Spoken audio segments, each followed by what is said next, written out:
Okay, hey guys, this is sample. These are the sample problems for the final, and we're basically going to be covering number 4 at the moment. So number 4 is a 2-gram bead slides along a long frictionless wire, as shown in the figure below. At point A, the bead starts from the rest and moves to point B and then to point C. What is the speed of the bead at point C? So we're given 100 centimeters height, point A, 2-gram bead, point B, point C, 80 centimeters from point C, from ground level to point C, and a frictionless wire. Okay, so to start heading towards the answer, we're going to look at these notes. So we always want to convert everything to our standard units, which we know are kilograms in our mass and meters in our distance. So we're going to make this 0.1 meters. We're going to make this 0.8 centimeters. Okay.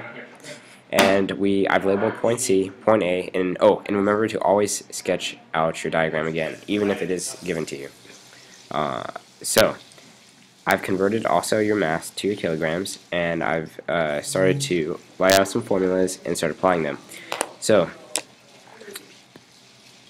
what we actually have currently, or at the moment, is a formula: potential energy initial plus kinetic energy initial equals potential energy final plus kinetic energy final.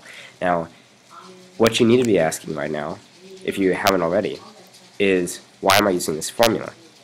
Remember that potential energy is always equal to your height, and your kinetic energy is always equal to your speed or velocity.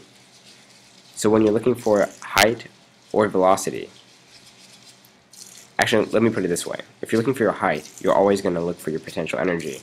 If you're looking for your speed or velocity, you're always going to use your kinetic energy, because in kinetic energy, velocity is part of the equation. And you'll see what I mean in just a little bit. So, what we're given is, we're given our height, and we're looking for the speed. So that means we need a combination of potential energy and kinetic energy. That's why I'm using this equation. We need to identify that this part, which I'm going to call point A, or the top, and actually this will be point C, the bottom, will occur in this equation. So point A is actually this part of the equation, and point C, the bottom, is this part of the equation. Let me change that. So we're actually just going to first analyze the problem and be able to see which equations we're going to have to use to come to the correct answer. So we're first going to look at this. First of all, when we're looking at potential energy, we're looking at height. So does point A have some sort of height? Yes, it does have some sort of height. It has an initial height. It has 0.1 meters, right? So yes, we're going to keep that. Does kinetic energy initial have some sort of height? Does kinetic energy initial have some sort of speed? Sorry about that. And no, at the moment it is at rest. So it does not have any sort of speed. So what we'll actually do is, we don't have any kinetic energy initial. It's this would just be 0. So since it's 0, we won't even use that. Okay.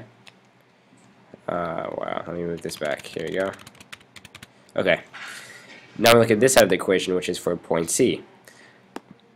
Do we have height on this side? Yes. Do we have kinetic energy on this side? Yes. But we always need to have only one formula on one side and one formula on the other. And we're looking more for the speed than for the height that we're already given. So all we need is one given, and all we need is one unknown. So we can get rid of your potential energy final, because we're not looking for height. We already have it. We are looking for our kinetic energy final. So we'll take that out.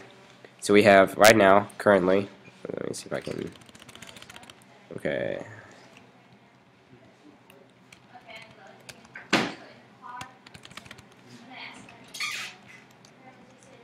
Well, you see what I mean. So I'm not sure if I can move that. But basically, your potential energy initial, which is your known, so you need one known on this side and one unknown on this side. So this is our equation. So all we're going to do is we're actually going to set this up, and I'll plug this in, is we need to know our potential energy formula. If you know your potential energy formula, it's going to make it a lot easier. So your potential energy formula, you need to know these off the top of your head, because it's going to save you a lot of time in your exam. It's going to be mass times your gravitational force due to acceleration times your height, which is equal to your kinetic energy formula, which is your 0.5 or half.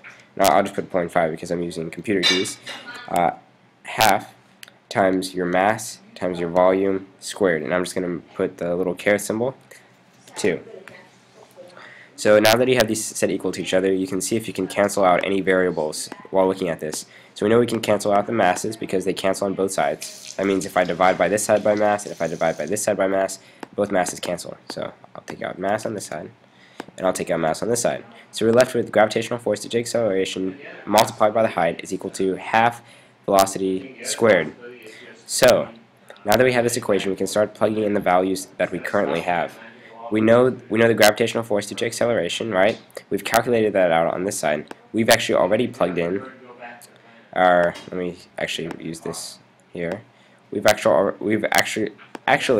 already plugged in our mass here, and what I've done is I've just simplified it. I basically put your gravitational force due to acceleration multiplied by your height, and what that actually does is it's going to cancel either way. That's why I put it on this side. Let me see if I can scroll down a little bit.